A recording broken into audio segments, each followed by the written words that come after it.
Coronavirus en Belgique, la peur, difficile de s'en départir selon Vincent Iserby. La peur, ce sentiment profondément humain, contraignant mais salutaire, aurait joué un rôle important dans la gestion de la crise du coronavirus. Lors de l'émission de Questions en prime, Vincent Iserby, professeur de psychologie sociale à l'UC Louvain, nous explique en quoi la peur a influencé nos comportements. La peur a permis de faire en sorte que la population se montrait extrêmement coopérative pour se ranger derrière les recommandations des autorités. C'est ce qui a fait qu'on a pu atteindre les objectifs qu'on s'était fixés en début de période de confinement. La peur était une alliée des mesures qu'on souhaitait instaurer. Si la peur était utile durant la période de confinement, nous évoluons désormais dans le déconfinement. Puisque le virus est toujours présent, la peur reste présente, elle aussi. Il ne suffira pas d'un claquement de doigts pour s'en débarrasser, il faudra du temps. La difficulté, aujourd'hui, c'est de se départir de cette peur qui a été, somme toute, bonne conseillère. L'annonce de la reprise des écoles primaires et maternelles suscite, pour beaucoup, l'incompréhension. On est passé d'une école hyper restreinte à une école ouverte à tous. Mais il faut rester prudent, nous dit-on. Marius Gilbert, épidémiologiste et membre d'experts de la cellule de déconfinement, tente d'apporter un mot d'explication par rapport à ce revirement. Depuis 3 semaines, on voit que la transmission ne redémarre pas à la suite du déconfinement.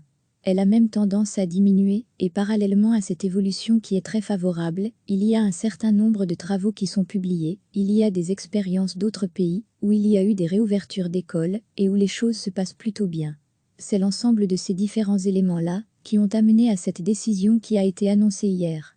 Les chiffres continuent d'évoluer positivement. Marius Gilbert rappelle que les mesures contraignantes, mais précautionneuses auxquelles étaient soumises les écoles, dataient d'il y a plus d'1 mois. Ces mesures ont été mises à jour. De son côté, Leïla Belkir, infectiologue aux cliniques de Saint-Luc, se réjouit. On a enfin écouté les pédiatres qui depuis longtemps prônaient pour ce retour à l'école. Les avis des experts et la bonne compréhension du processus du déconfinement participeront à un retour serein à la vie normale. La peur, ce sentiment profondément humain, contraignant mais salutaire, aurait joué un rôle important dans la gestion de la crise du coronavirus. Lors de l'émission de Questions en prime, Vincent Iserby, professeur de psychologie sociale à l'UC Louvain, nous explique en quoi la peur a influencé nos comportements. La peur a permis de faire en sorte que la population s'est montrée extrêmement coopérative pour se ranger derrière les recommandations des autorités. C'est ce qui a fait qu'on a pu atteindre les objectifs qu'on s'était fixés en début de période de confinement. La peur était une alliée des mesures qu'on souhaitait instaurer. Si la peur était utile durant la période de confinement, nous évoluons désormais dans le déconfinement. Puisque le virus est toujours présent, la peur reste présente, elle aussi. Il ne suffira pas d'un claquement de doigts pour s'en débarrasser, il faudra du temps. La difficulté, aujourd'hui, c'est de se départir de cette peur qui a été, somme toute, bonne conseillère. L'annonce de la reprise des écoles primaires et maternelles suscite, pour beaucoup, l'incompréhension. On est passé d'une école hyper restreinte à une école ouverte à tous. Mais il faut rester prudent, nous dit-on.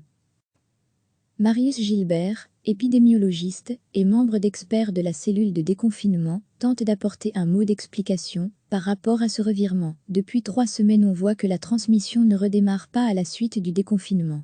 Elle a même tendance à diminuer, et parallèlement à cette évolution qui est très favorable, il y a un certain nombre de travaux qui sont publiés, il y a des expériences d'autres pays, où il y a eu des réouvertures d'écoles, et où les choses se passent plutôt bien. C'est l'ensemble de ces différents éléments-là qui ont amené à cette décision qui a été annoncée hier. Les chiffres continuent d'évoluer positivement. Marius Gilbert rappelle que les mesures contraignantes, mais précautionneuses auxquelles étaient soumises les écoles, dataient d'il y a plus d'1 mois. Ces mesures ont été mises à jour. De son côté, Leïla Belkir, infectiologue aux cliniques de Saint-Luc, se réjouit. On a enfin écouté les pédiatres qui depuis longtemps prônaient pour ce retour à l'école. Les avis des experts et la bonne compréhension du processus du déconfinement participeront à un retour serein à la vie normale. Cliquez sur s'abonner pour recevoir les dernières nouvelles.